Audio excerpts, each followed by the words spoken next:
And I think in these times, people sometimes say, now's not the time to get political. Now's not the time to bring up politics.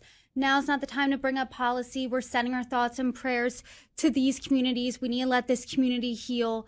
The Minneapolis mayor also said these children were literally praying. Enough thoughts and prayers, essentially. I mean, what do you think is the solution here? So, as a person of deep faith, I agree.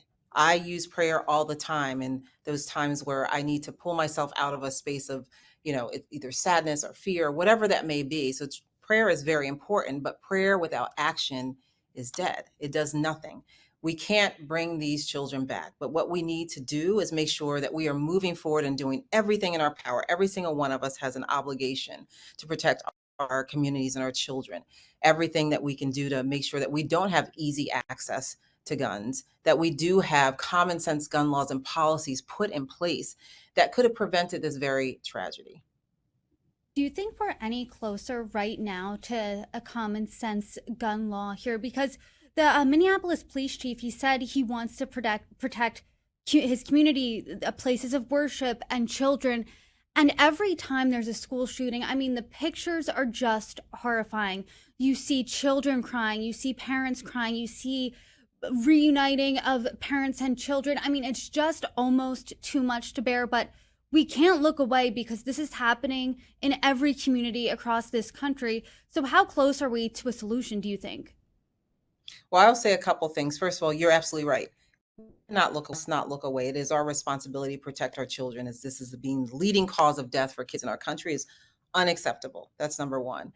You mentioned earlier about the politics of this. This is not about politics. This is about saving lives. We have people. I have the pleasure as the executive director of Moms Man Action to travel all country, and we have people from all kinds of backgrounds, whether they are Democrat, Republican, conservative, liberal, gun owners, not faith leaders, veterans, and the common theme is that we must do something about this. We must and we can do something about this. And polls all over the place show that the majority of Americans want to see strong, responsible gun laws in this country to prevent these kinds of tragedies. What I am seeing, though, is also not only are people waking up and saying this is unacceptable, our babies should not be suffering because we are not taking the action we need or don't have the courage to do what we need to keep them safe.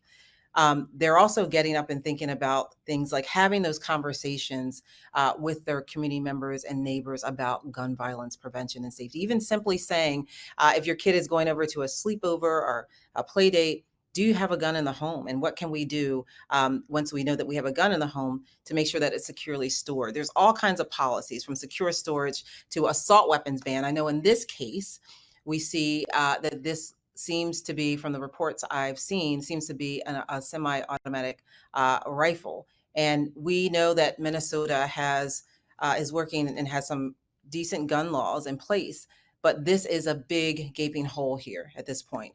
We know federally we don't have it, and this is one of the states that don't actually have this. And this could have prevented this tragedy.